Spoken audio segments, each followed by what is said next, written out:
ఓం నారాయణ ఆది నారాయణ. ఓం నారాయణ ఆది నారాయణ ఛానల్ను ఆదరిస్తున్న గురు బంధువులకు స్వాగతం, సుస్వాగతం.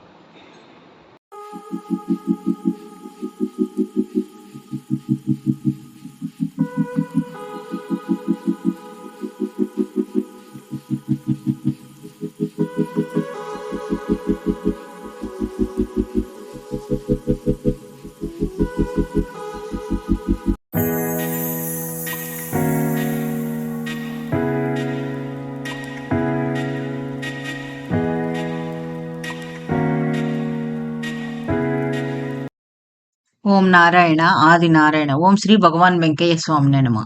ఆశ్రిత జనరక్షకుడు, దీనజన బాంధవుడు శ్రీ భగవాన్ వెంకయ్య స్వామి వారి పాద పద్మములకు నా ప్రణామములు. సమస్త సగుణ రూప నిర్గుణ రూప గురుదేవుల పాద పద్మములకు నా నమస్సుమాంజలి. ఈనాటి దివ్యానుభవం శీర్షికలో శ్రీ కాటమరెడ్డి వెంకట సుబ్బారెడ్డి గారి దివ్యానుభవం స్మరించుకుందాం. ఈ దివ్యానుభవంలోని శ్రీ అల్లు భాస్కర్ రెడ్డి గారు నిర్వహించిన విశిష్ట సత్సంగంలో వివరించినవి. వీరి వీరు 2020లో పరమపదించారు. వీరి దివ్యానుభవములు శ్రీ అల్లు భాస్కర్ రెడ్డి గారు నిర్వహించిన విశిష్ట సత్సంగంలో వివరించారు. వారి దివ్యానుభవంలో కొన్ని ఇప్పుడు స్మరించుకుందాం. వీరు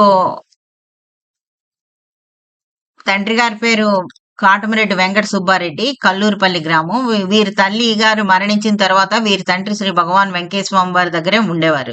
స్వామి వారిని సేవించుకుంటూ ఉండేవారు. అప్పుడప్పుడు వచ్చి పిల్లల్ని చూసి వెళ్తూ ఉండేవారు.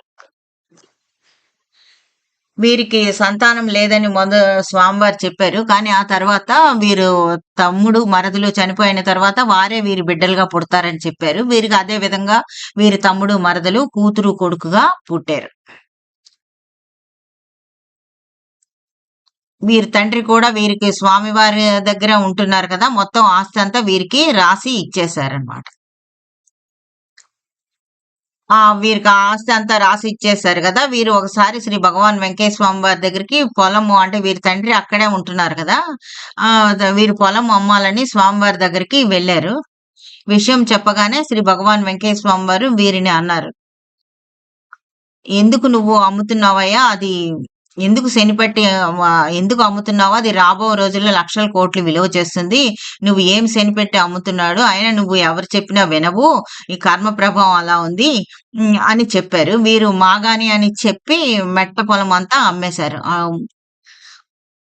అది ఇప్పుడు బాగా కోట్ల విలువ చేసే నెల్లూరు హౌసింగ్ బోర్డులో ఉంది. అది దాదాపు 25 ఎకరాలు వీరిది. అందులో ఇది ఇప్పుడు ఇది ఒక్కొక్క ఎకరా కోట్ల విలువ చేస్తుందని వీరు వివరించారు. కానీ అప్పుడు వీరి కర్మ ప్రభావంతో వీరి కర్మ ప్రభావం వల్ల స్వామివారు చెప్పినప్పటికీ కూడా వినకుండా అది చాలా తక్కువ ఖరీదుకి తండ్రికి కూడా చెప్పకుండా అమ్మేశారు.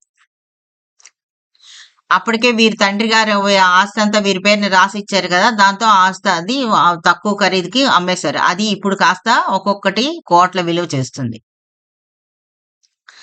వీరి చిన్నాన్నగారు మొదలగు వారంతా వీరికి తండ్రికి సలహా ఇచ్చారనమాట. కొంచెమైనా నువ్వు పెట్టుకో, కొడుకు అంత మొత్తం రాసివ్వద్దు అని చెప్పారు. అయినప్పటికీ అతను వినకుండా వీరి తండ్రి ఇలా చెప్పారు, వీళ్ళంతా ఎవరు నన్ను చూడటానికి, నన్ను చూసేవారు స్వామి ఉన్నారు అతను అని చెప్పారు. స్వామి మీద విశ్వాసంతో మొత్తం అతను ఏమీ ఉంచుకోకుండా కొడుక్కి ఇచ్చేశారు అనమాట. ఆ తర్వాత స్వామివారి దగ్గరే వారు ఉండేవారు. స్వామివారి దగ్గర ఉంటే ఈ కొడుకు అప్పుడప్పుడు వచ్చి తండ్రికి బియ్యము సరుకులు ఇచ్చి వెళ్తూ ఉండేవారు. ఎప్పుడైనా పిల్లలకి చూసి ఇంటికి వెళ్ళి పిల్లల్ని చూసి వస్తూ ఉండేవారు. అది స్వామివారి అనుమతితో వెళ్ళి చూసి వస్తూ ఉండేవారు. మళ్ళీ స్వామివారి దగ్గరికే వచ్చేసేవారు. అతనికి కొడుకు కోడలు, రెండో కొడుకు కోడలు మరణించినప్పటికీ కూడా వెళ్ళి వెంటనే స్వామివారి దగ్గరికి వచ్చేసారు. అది అతని అంతటి అనన్య భక్తుడు వీరి తండ్రి గారు. తర్వాత వీరు పొలము మార్చుకున్నారు. స్వామివారి అనుమతి లేకుండా పొలం మార్చుకున్నారు. పొలము ఈయన వెంకట సుబ్బారెడ్డి గారు ఒకసారి పొలం మార్చుకున్నారు. ఆ పొలం మార్పుతో దాదాపు 3 సంవత్సరములు పండక చాలా కష్టాలు పడ్డారు. అప్పులు అయ్యాయి. వీరి ఆస్తి కూడా పోయింది. ఆ తర్వాత వీరు తండ్రి గారు మీద ఉన్న ప్రేమతో ఆ పొలం మార్పుకి స్వామివారు అనుగ్రహించి వీరు మళ్ళీ పొలము మార్చుకున్నారు. దాంతో మళ్ళీ పరిస్థితులన్నీ చక్కబడి మామూలు స్థితికి వచ్చారు. అది కేవలం స్వామివారి అనుగ్రహంతోనే వీరు మామూలు స్థితికి వచ్చారు. అది శ్రీ భగవాన్ వెంకయ్య స్వామి వారికి వీరి తండ్రి మీద ఉన్న కరుణా కటాక్షాలు, ప్రేమ. వీరి తండ్రి గారి మీద ఉన్న కరుణా కటాక్షాలు, ప్రేమ వల్ల వీరిని కూడా కాపాడుతూనే ఉన్నారని వీరు ఈ ఈ విశిష్ట సత్సంగంలో తెలియజేశారు.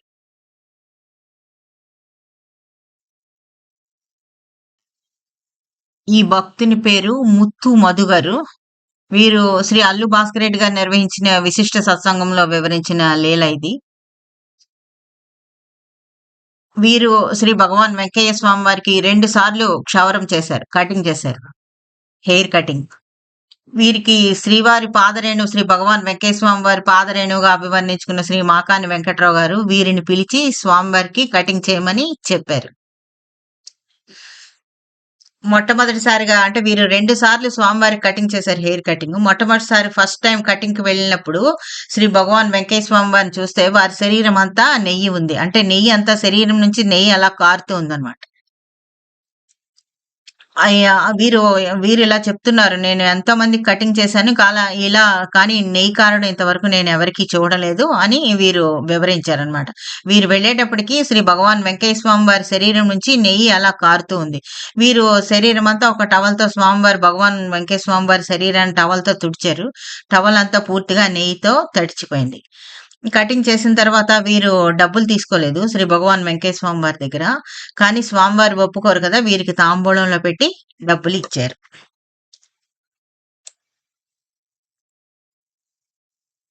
మొదటిసారి వీరు కటింగ్‌కెళ్ళేటప్పుడు శ్రీ భగవాన్ వెంకయ్య స్వామి వారు వీరికేమీ చెప్పలేదు. కానీ మళ్ళీ రెండోసారి కూడా వీరికి కటింగ్ చేయడానికి శ్రీ మాకాని వెంకట్రావు గారు పిలిచారు. అప్పుడు శ్రీ భగవాన్ వెంకయ్య స్వామి వారికి రెండోసారి కటింగ్ చేయడానికి వెళ్ళేటప్పుడు వీరికి శ్రీ స్వామివారు 3 విషయాలు చెప్పారు. అదేంటంటే మొదటి విషయం దైవభక్తి ఎక్కువగా ఉండాలి. తర్వాత వీరి భార్య చెప్పుడు మాటలు విని దూరం అవుతుందని చెప్పారు. తర్వాత వీరి పిల్లలే వీరికి శత్రువులవుతారని చెప్పారు. అవన్నీ జరిగాయని వీరు చెప్పారు. అంటే అప్పటి స్వామివారు చెప్పినట్టే జరిగింది. భార్య దూరమైంది. దైవభక్తిలోనే ఉండిపోయాను. పిల్లలు కూడా శత్రువులయ్యారు అని వీరు చెప్పారు.